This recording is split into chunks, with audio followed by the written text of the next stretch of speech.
The book of Micah.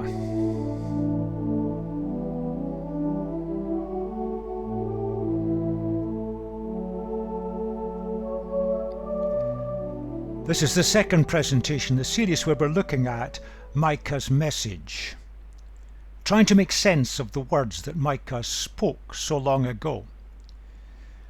Too easy to take prophecy, rip words, phrases, sentences out of context, and we can make them mean almost anything we wish to.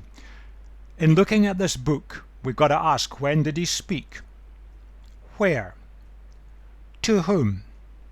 Why? And what was his message? Speaking into the land of Judah, at a time when things were going badly wrong, they'd squeezed God out to the margins of their lives as a nation. A message particularly to the leadership of the nation. When we know the answers to these questions, we can begin to see what it really means for us today, not our imposed meanings. And that's the line we're going to take in this series of presentation. In part one, we saw that when God's people persist in a rebellion, there are inevitable consequences. It's not because God's there like a divine policeman waiting to jump upon us and punish us. It's more along the lines of God has made this world in a given way, where actions have consequences. When we move out of God's protection, when we decide we can do things better ourselves, we can run things and take our own decisions without reference to God, He just becomes a token in our lives, we miss out. There are inevitable consequences. But when the leaders of God's people fail in this way, the consequences may affect other people round about. That is the tragedy of the story of the nation of Judah and Israel before it. But equally well, it's a warning to the people of God today.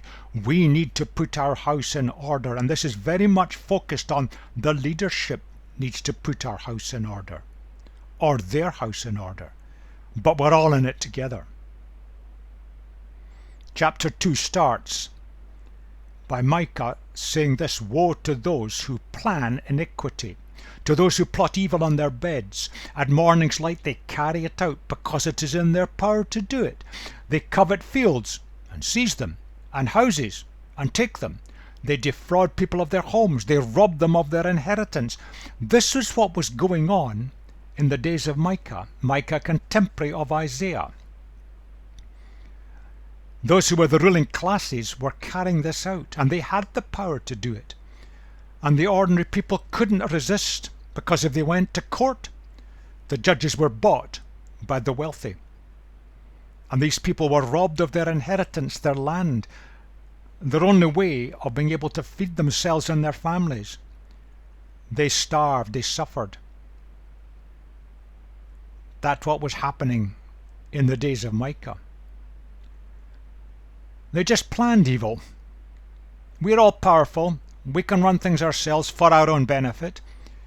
They grabbed the land when it suited them. They saw a nice piece of land, they just grabbed it. They expropriated possessions at will, and the other people who owned these things couldn't get them back. There was exploitation and fraud all over the place, and the defenseless, the ordinary people of the nation, were being fleeced. And there's endless evidence of this, both within the Bible and in external sources. The whole thing had gone corrupt. The ruling classes were in it for what they could gain for themselves, and the masses were left to suffer. It was simply a progression, a way of life, one evil leading to another. How tragic. And that's the message of Micah. Behave this way, actions have consequences. Now, the ruling classes did this because they'd pushed God to the margins of life. They thought they could run things themselves their own way better. They didn't need God. Yes, leave God in the temple, the rituals and all the rest. We take the decisions, and they were doing it for their own benefit. But their actions had consequences for ordinary people, but also for themselves. And Micah pictures these. The consequences are almost inevitable. All this materialism and exploitation of the majority, it leads in the end to being totally deposed and humiliated. This leadership group in the end lost everything. And you only have to look at the end of the book of Jeremiah to see the story. They were humiliated. Many of them even lost their lives. These exploitative landowners, the wealthy, rich ruling classes, they not only lost the land they'd stolen, they lost the right to decide ownership. They lost everything. Because in the end of the day, the Babylonians took it all over, put in a governor, and people could get the land back. Actions have inevitable consequences. Justice means putting things right. And in the end, God stepped in.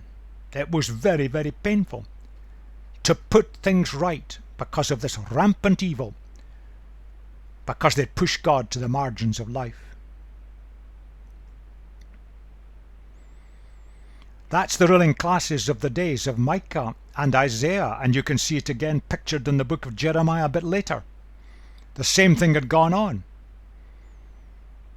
The ruling classes were in it for themselves, lining their own pockets, making life very good for themselves at the expense of everybody else. What about the religious leaders? Where were the protests? And Micah sees that as silence. They didn't protest because they were in it together. The religious leaders relied on their place in society. They got the backhanders by collaborating and cooperating with the ruling classes and keeping their mouths shut. Just carry on with the religious ritual, keep it going in the temple, yeah, that's fine. But don't rock the boat, the ruling classes said. And they got the backhanders. They got their status and position preserved. Oh, there's frightening lessons for us today. This is happening in nations and parts of the world where religious leaders are in complicity with authoritarian and evil governments, even dictators. When religion and politics combine, it's a heady mix. And the outcome always is the suffering of the large numbers of ordinary people. But we can see it creeping in the West as well. Where are the protestations against the things that are going on in Western nations today? Is there not complicity with the ruling classes? Because that allows the religious leaders to keep their systems going, their rituals to be performed, protected. And if you like, getting the backhanders by not protesting. Well, what about you and me? How does the small person survive this level of exploitation? In the days of Micah and Jeremiah, it was almost impossible to survive. And today it's not that much different. Now I've pictured here 5 power groups in modern society. They don't all have parallels with the society of Micah's day, but some do. Power groups. When they get together, how do the ordinary people cope? When rulers are in it for themselves and their friends, how do we survive against that? Because if someone gets more, others get less. Has to be so. So you end up with the rulers and the wealthy people, as it were, working together. Laws are passed to preserve the wealth of the wealthy, to allow them to accumulate more wealth. They claim it trickles down to everybody. The evidence does not support that. Others are the have-nots. In the days of Micah, the judges could be bought, and the ordinary people had no money. They couldn't afford to buy them. The wealthy and the rulers always would win. Today, the wealthy and the rulers can buy the best lawyers, the best legal teams, and it's happening today in front of my eyes. You can see it reported in the press from time to time. They get what they want, and the ordinary people have no resources to be able to buy the lawyers that way. And where are the religious leaders in all of this? In Micah's day, they kept their mouths shut. They didn't protest because they wanted to keep their cozy religious systems running, kept them in business, made them feel good, and they got the backhanders, directly or indirectly. This is happening today, tragically. We need as God's people to speak out against the exploitation when it goes on. There was no media in Micah's day. But today, a small number of media leaders, vastly wealthy, are presenting what they want to present. And so the majority is getting opinions and views and information that's selected for a purpose. And it's right across the media. Not that every person working in the media is biased this way. There's some great people doing great work. But the system has become corrupted. And our education is being used. It's always been exploited in communist lands. It's exploited mercilessly in Islamic states, where they control everything that's to be taught. It has to be approved by the religious leaders. But it's beginning to creep in where political correctness is determining what goes into the curriculum, and teachers that don't like teaching it are sidelined or sacked. How does the small person survive this kind of exploitation? Here is a message for God's people. Jesus called us the salt and the light. Salt of the earth, the light of the world. We are to bring these things out into open and to stand for truth, integrity, honesty, where all people are of equal value. And we rely on our religious leaders to speak on our behalf. But together, through the digital media, we can come together, and wonderful work is being done to bring these things out into the open and to make protestations and to get together to stand against the blatant evil that's growing and corrupting our Western societies, and indeed societies throughout the world. Challenges for us today from Micah. In chapter 1 he said that, "For Samaria's plague is incurable, it has spread to Judah." Samaria was the capital of the northern kingdom of Israel, which was flattened in about 722. Ceased to exist as a nation state. The corruption that was there had spread south. It had reached the very gate of my people, even to Jerusalem, the capital of the southern kingdom of Judah. There's a secondary meaning in this. The Assyrian army flattened the land of Israel to the north, sacking Samaria. They started to flatten the land of Judah and got right to the very gates of Jerusalem and had besieged the city, when the good King Hezekiah got down on his knees before God in the temple and sought God's help and cried out to God. The city was spared, and the army went back home, and Sennacherib was assassinated. But Micah pictures it this way. The one who breaks open the way will go up before them. They will break through the gate and go out. Their king will pass through before them, the Lord at their head. A picture of what Hezekiah did through his willingness to listen to Micah and Isaiah when he sought God's help. The city was spared and people could break out and life could be resumed, because God, their king, was at their head. Hezekiah had turned and was trying to get God back in the centre of the national frame, the centre of life. Tragically, his son reversed his great reforms and undid the good.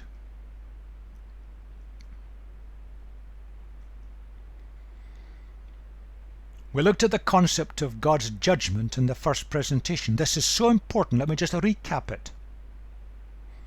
It's a theme that underpins chapter 3.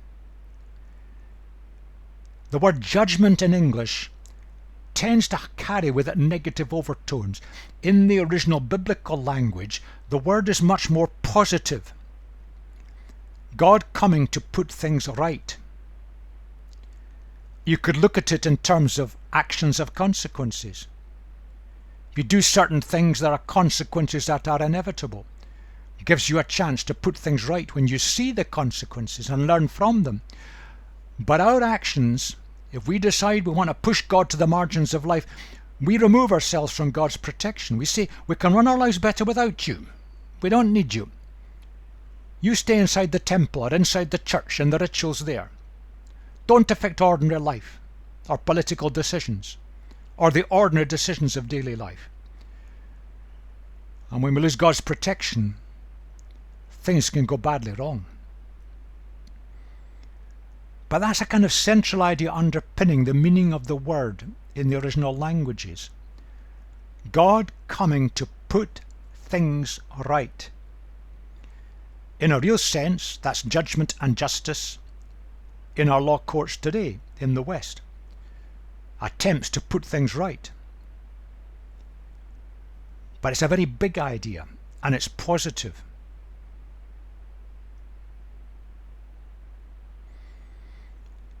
Justice is a major theme. We are judged by how we treat each other. Justice means that we treat everybody equally and fairly. God comes in judgment to put things right, to, as it were, re-establish the justice. Now these themes underpin much of Micah's work, and in chapter 3 we can see it. Let's look back to Amos. He spoke to the northern kingdom when it existed at an earlier point, and he said, hate evil, love good, maintain justice in the courts. The courts in Israel and in Judah were corrupted. Those who could pay the most bribed the judge and got the decision they wanted. Today, those who are wealthy can buy the best lawyers.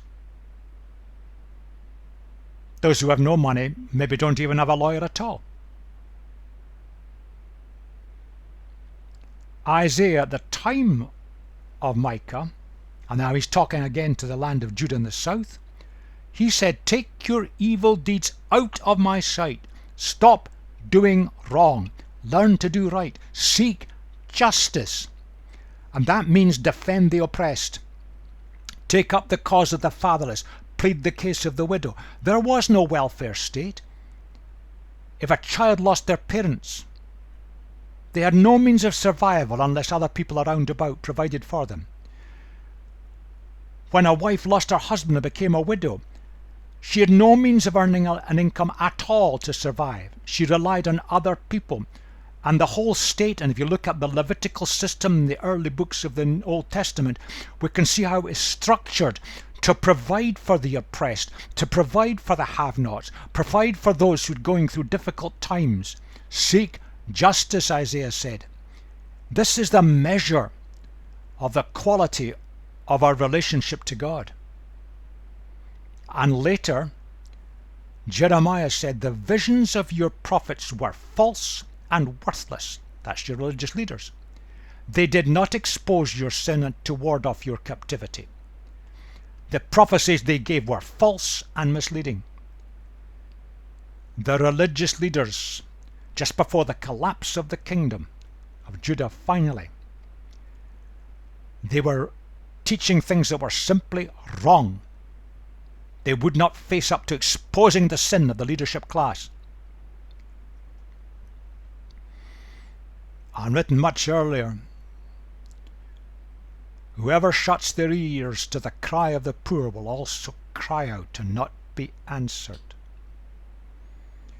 Now there's a deep message for us today. In the people of God in the West, we have so much wealth. There are people of God in many countries of the world who are suffering greatly. Persecution is the normal experience of their life. They're denied education. They're denied opportunities to work. They're kept in poverty by penal tax systems that taxes those who are followers of Jesus higher than the rest. We have a responsibility to these, but we have a responsibility to the poor of the world in general. Not just in our own countries, but throughout the world, where poverty is a serious problem. That's what Jesus said. We find that uncomfortable. Whatever you did not do for one of the least of these, you did not do for me. And it's the story where he pictures people with needs in society. Some people were trying to meet the needs, some people were not bothering. We are judged on the basis of how we treat other people, because how we treat other people reflects on our relationship to God. When we put God back in the center of the frame, God shows to us that everybody is of equal value, and he gives us the desire and the ability to live for those round about and to help them. That's the powerful point that Jesus is making. Consequences. What Micah says about the ruling class, then they will cry out to the Lord, but he will not answer them. At that time he will hide his face from them because of the evil they have done. There's a time when prayer is a waste of time. God is deaf. He will not listen. When we decided to run our lives our way, live for ourselves, not for other people, and we go one step further and we exploit other people as the ruling class were doing in the days of Micah, we lose out. We lose out everything. And to the religious leaders, this is what Micah says: the sun will set for the prophets, and the day will go dark for them. They will all cover their faces because there is no answer from God. If religious leaders persist in running their rituals and not confronting the evil in the society, there's no answer from God. They've cut themselves off from God. They're running religious systems, and the day will go dark for them. Oh, there are messages here for us in the West today. Micah took his responsibility. As for me, he says, I'm filled with power, with the Spirit of the Lord, and with justice and might, to declare to Jacob his transgression, to Israel his sin. The people of God, Jacob and Israel, their rebellion, their willful rebellion, and to speak out words that call for justice, to put things right. And Micah knew he was being empowered by God, by the Spirit of the Lord, to do this, to declare the truth, and to call the nation back to better ways, not restrictive ways, but better ways, the way God wanted people to live. Because when we live God's way, he's the maker, we live life to the full. It's at its richest, it's at its best. And there is justice, and all are treated equally and supported and helped. Micah fulfilled this responsibility, as did the great prophets that we have the record of in our Old Testaments. And he said that, hear this, you leaders of Jacob, the leaders of the people of God, you rulers of Israel, who despise justice and distort all that is right. They were in it to bend it for their own benefit. Who built Zion, they built all their lives and everything else with bloodshed, taking from others and allowing them to go to the wall. Build Jerusalem with wickedness. Her leaders judge for a bribe. Her priests teach for a price. And her prophets tell fortunes for money. What a picture. And yet they look for the Lord's support and say, isn't it the Lord among us? No disaster will come upon us. We're God's people. Stop for a minute. Is this not happening in many parts of the church today? We've got it right. What's more, the group down the road has got it wrong. Our system is correct. We are the right church. We've got our theology correct. There are messages here for us today. The leadership of the nation of Judah despised justice and distorted that which was right to line their own pockets. And the whole of the society of Judah had become built on evil. Now, if you build a society on evil, that society will not survive. The history of the world shows it. Eventually, the whole thing becomes corrupting. It has no strength. It becomes fractured. It breaks up, falls apart, and is taken over. And we're heading that way in the West. And that picture is horrendous. It was true, history shows it, in the land of Judah. Are there not elements of truth in that, in what we're doing in the West today, where we live for wealth and materialism, but at the same time the gap between the rich and the poor keeps widening? There's an inner group, the leadership class, the wealthy, and groups have been brought in to join them. They have it well, they have it good. And too often, religion goes along with it.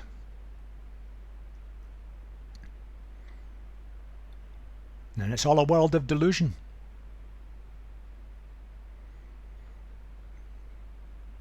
There is no guaranteed protection for the West. We need to put our house in order. The people in the days of Judah, and when Micah was speaking and Isaiah was speaking, indeed Jeremiah when he's speaking later, the leadership class and the religious classes then, they thought, oh, we're God's people, all will be well. God won't let us down. The land will be safe. The city can't fall. The temple will remain. We'll run our systems. 586 BC, the Babylonians sacked the lot. And it was all gone. They lived in a world of delusion. And we're in danger in God's people today in living in a world of delusion. Oh, there are deep warnings for us today. And Micah says that, therefore, because of you, Zion be ploughed like a field, Jerusalem become a heap of rubble, the Temple Hill a mound overgrown with thickets. He predicted that Jerusalem would be sacked. The temple would be gone. The leadership class would lose everything. Many of them would lose their lives. Others went into exile and captivity. It all happened. Actions have consequences. That's when it happened. The city fell. It was all stripped out. And it was all burnt to the ground. We're accumulating things that are of no long-term value in the West. And in due time, we will lose all these things. We're living in a life of delusion.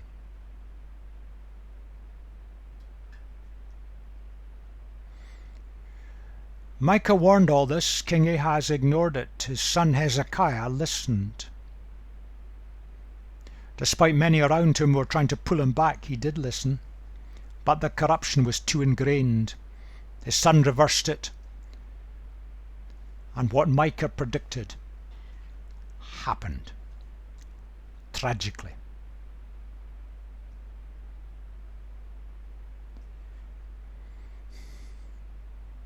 Let's be honest and look at our society today. That is simply a fact.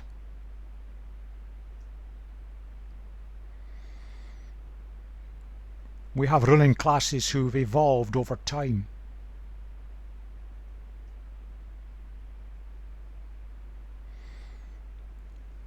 Where are spiritual leaders speaking out against all this that's not right, not God-pleasing, because it's hurting people. But let's look at ourselves. What are we doing about it? As individuals, we have perhaps no power at all. But there are large numbers of people of God in the West who are truly seeking to follow his ways, who love Jesus and are seeking to serve him, are committed to him. Together, we can mobilize. And the modern media give us opportunities to do that, to mobilize and to speak out and to declare God's message to the culture that is the West today, to declare God's message to the world in the wider sense and to all cultures where this is happening, because it's common throughout the world. God wants the best for every human being. God is love, and the word love is not emotional. It means his agenda is the best for us. No matter who we are, where we are, what we've got or what we've not got, or even what we've done, God still loves us. What a message of hope to bring to the world. What a message of hope to bring to the people who are suffering. We've got to be together. And there are wonderful Christian organizations that are doing wonderful work. Some within the West on the streets and in the places where life is tough. Those who are at the bottom of the social heap, helping them out, lifting them up, re-equipping them, strengthening them.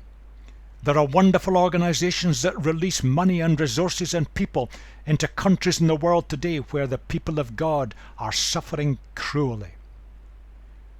We can together, in the name of Jesus, do something in the power of the Spirit. That's Micah's message for us. What are we doing about it? We need to get together, take action in wisdom, not by our decisions, but by listening to God and doing it his way.